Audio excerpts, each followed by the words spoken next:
Film city Noida स्थित मारवा studio में AAFT school of hospitality and tourism द्वारा आयोजित global hospitality and tourism conclave में देश विदेश से जुड़े पर्यटन और हॉस्पिटैलिटी क्षेत्र में दिग्गजों ने शिरकत की। वहीं कार्यक्रम में AI इन टूरिज्म विषय पर विशेष चर्चा की गई। वहीं कार्यक्रम की शुरुआत दीप प्रज्वलन के साथ हुई। वहां उपस्थित सभी अतिथिगणों को बुके भेंट कर उनका स्वागत किया गया।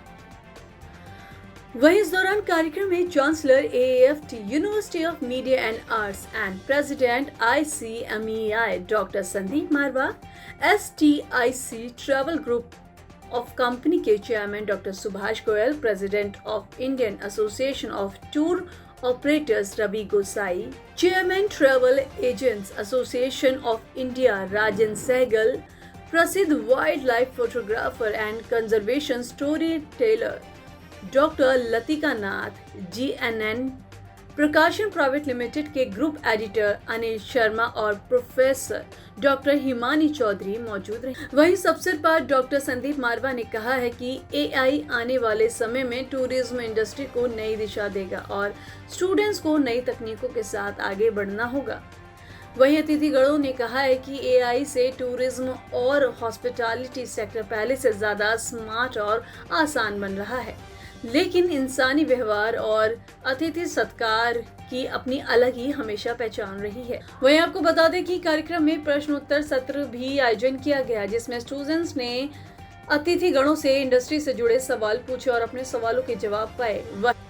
वहीं इस दौरान डॉक्टर सुभाष गोयल को AAFT school of hospitality and tourism industry का इंडस्ट्री डीन नियुक्त किया गया। कार्यक्रम के अंत में डॉक्टर संदीप मारवा ने सभी अतिथिगण को मेमेंटो भेंट कर सम्मानित किया।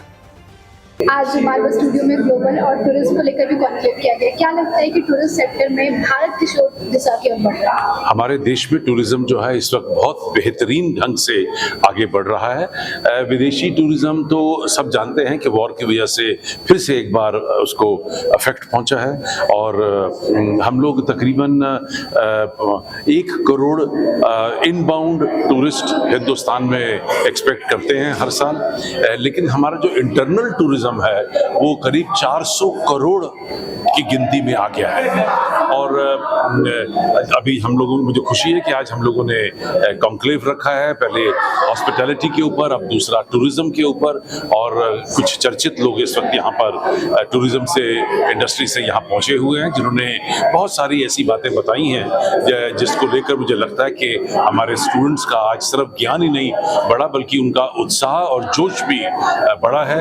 उन्हें ये महसूस हुआ है कि ये इंडस्ट्री कितनी इम्पोर्टेंट है और कितने अच्छे रंग दिखा रही है। कुल मिलाकर मैं यही कहना चाहूँगा कि अभी आज का हमारा ये जो कॉन्क्लेव है बड़ा खूबसूरत गया और बहुत सारी नई इंफॉर्मेशन यहाँ आज क्लासरूम में दी गई।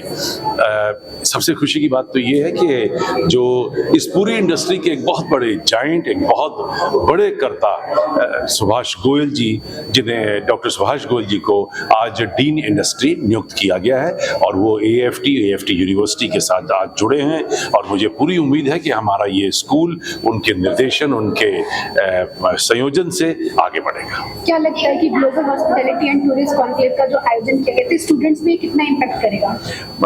एक एक बात मोती की तरह यहाँ पर पिरोई गई है। ऐसी बहुत सारी बातों का यहाँ पर व्याख्यान हुआ है जो शायद किसी किताब में नहीं नजर आ सकती, क्योंकि टूरिज्म इंडस्ट्री जो है वो सारी एक्सपीरियंस के साथ जुड़ी हुई है और अगर उस एक्सपीरियंस को ही अगर बांटा जाए तो आज के जो यंग एस्पिरेंट्स हैं, जो स्टूडेंट हैं हमारे टूरिज्म और हॉस्पिटैलिटी के, वो मैं समझता हूं कि कई महीने आगे निकल गए इन तमाम चीज़ों को सुनने के बाद। जो बारीकियां हैं, जो शायद ये बारीकियां वो तजुर्बे का हिस्सा होती हैं और जिन लोगों ने 30 साल 40 साल इस इंडस्ट्री में काम किया है, मेरे ख्याल से वही ये तजुर्बा बांट सकते हैं, किताबी नॉलेज नहीं बोल सकते। कि टूरिज्म में भारत किस दिशा की ओर आगे बढ़ रहा है? देखिए, भारत जो है ये दुनिया का सबसे बढ़िया टूरिस्ट डेस्टिनेशन है। एक ही कंट्री है जिसमें 75% जो दुनिया की सबसे ब्यूटीफुल और हाईएस्ट माउंटेन रेंजेस हैं, द हिमालयन माउंटेन्स, वो भारत में हैं। हमारी जो कोस्ट लाइन है वो 7,500 किलोमीटर लंबी कोस्टलाइन है। हज़ारों छोटे छोटे आइलैंड्स हैं, अंडमान निकोबार ग्रुप। तो इतना कुछ है भारत में देखने के लिए कि दुनिया में कहीं नहीं है। भारत 4 धर्मों का जन्म स्थान है, हिंदुइज्म, बुद्धिज्म, सिखिज्म, जैनिज्म।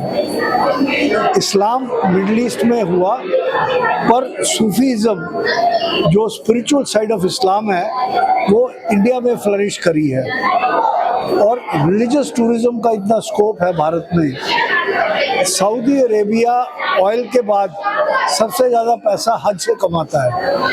तो हम 4 धर्मों का जन्म स्थान है, तो हमारे यहाँ बहुत ज़्यादा स्कोप है टूरिज्म का। 40 यूनेस्को वर्ल्ड हेरिटेज साइट्स है भारत में। तो इतना स्कोप है, जितना दुनिया की मैं 140 कंट्रीज घूमा हूँ, और जो कुछ भारत में है वो दुनिया में कहीं नहीं है। तो ये जो आज का कॉन्क्लेव, बहुत बढ़िया कॉन्क्लेव हुआ है। इसमें हॉस्पिटैलिटी इंडस्ट्री के जो इंडिया के और वर्ल्ड के बेस्ट शेफ्स हैं, उन्होंने भी, उनसे भी बहुत कुछ सीखने को मिला। और टूरिज्म इंडस्ट्री में भी जो अच्छे स्पीकर्स हैं सारे यहाँ थे। तो मैं समझता हूँ स्टूडेंट्स के लिए ये एक बहुत बढ़िया गोल्डन अपॉर्चुनिटी थी। हमें अगर ऐसा सीखने को मिलता तो आज हम दुनिया पे राज कर रहे होते। तो एक्चुअली मैं दिल से कह रहा हूँ कि बहुत अच्छा इंस्टीट्यूशन है AAFT, और जो कुछ यहाँ पर सिखाया जाता है वो एक्चुअली जिन लोगों को प्रैक्टिकल एक्सपीरियंस है उनका निचोड़, उनकी ज़िंदगी का निचोड़ सीखने को मिला। हम एज ए स्पीकर भी नहीं, बट बाकियों को जो हमने सुना, हमने भी बहुत कुछ सीखा। तो आई एम श्योर जो स्टूडेंट्स हैं उन्होंने भी बहुत कुछ सीखा है। Thank you. Global hospitality and tourism conclave का बारे में आप क्या कहना चाहेंगे? I think it's very timely for India. I think the fact that tourism is now a full-fledged recognized industry and possibly one of the greatest revenue earners for our country. I think this is something that was much needed, and I'm really glad that AFT has been involved in doing something on this. AI के आने के बाद से इस industry में कितना impact पड़ा है? I think especially for business travel, I think it has a great impact. On luxury travel, I think the human touch is still really, really important. So it'll be something that helps, but will not take over. But for business travel, it's really changed the game. Thank you. Global hospitality and tourism conclave का आज आयोजन किया गया। क्या लगता है कि ये सेमिनार कितना ज़रूरी है? मैम, टूरिज़्म एंड हॉस्पिटैलिटी जो है वो 2 स्टेट्स को जोड़ती है, 2 कंट्रीज़ को जोड़ती है, कल्चर को जोड़ती है। चाहे कहीं भी कोई अनरेस्ट हो तो टूरिज़्म सबसे पहले अफेक्ट होता है, लेकिन ये सबसे पहले जोड़ता भी है। तो tourism and travel and tourism is very very important, not only for our country but for the entire world.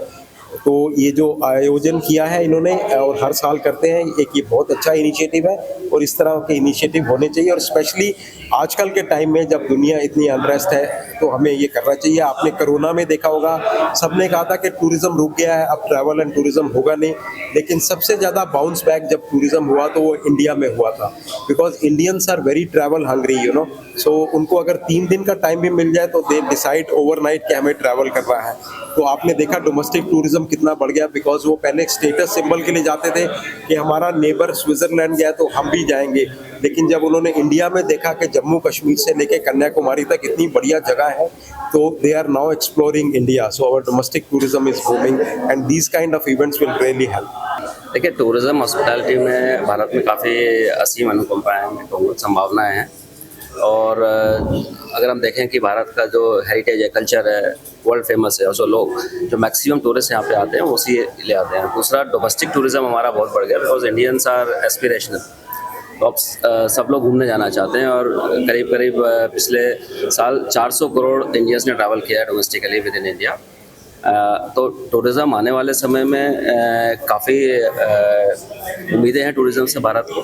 और मुझे लगता है कि इस दिशा में सरकार को भी कुछ काम करना चाहिए, इसको सिस्टमेटिक तरीके से करे ताकि जो टूरिस्ट डिफरेंट टूरिस्ट प्लेसेस में जाते हैं उनका एक्सपीरियंस बेटर हो सके। Global hospitality and tourism conclave का आज आयोजन किया, इसके बारे में क्या पता चला?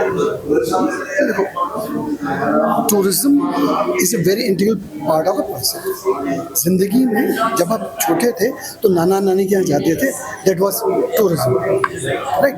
थिंग्स हैव चेंज्ड, वक्त के साथ टूरिज्म में बदलाव होता है। नाउ जो टॉपिक है आज का, जो एआई के बारे में, सो AI is an enabler. This can help you, facilitate you, this can not change, replace human. तो ह्यूमन टच के बिना कुछ भी नहीं है। Like the last panel they were talking of food. आप खाना खाएं और प्रसाद खाएं, you will find the difference because of that feelings.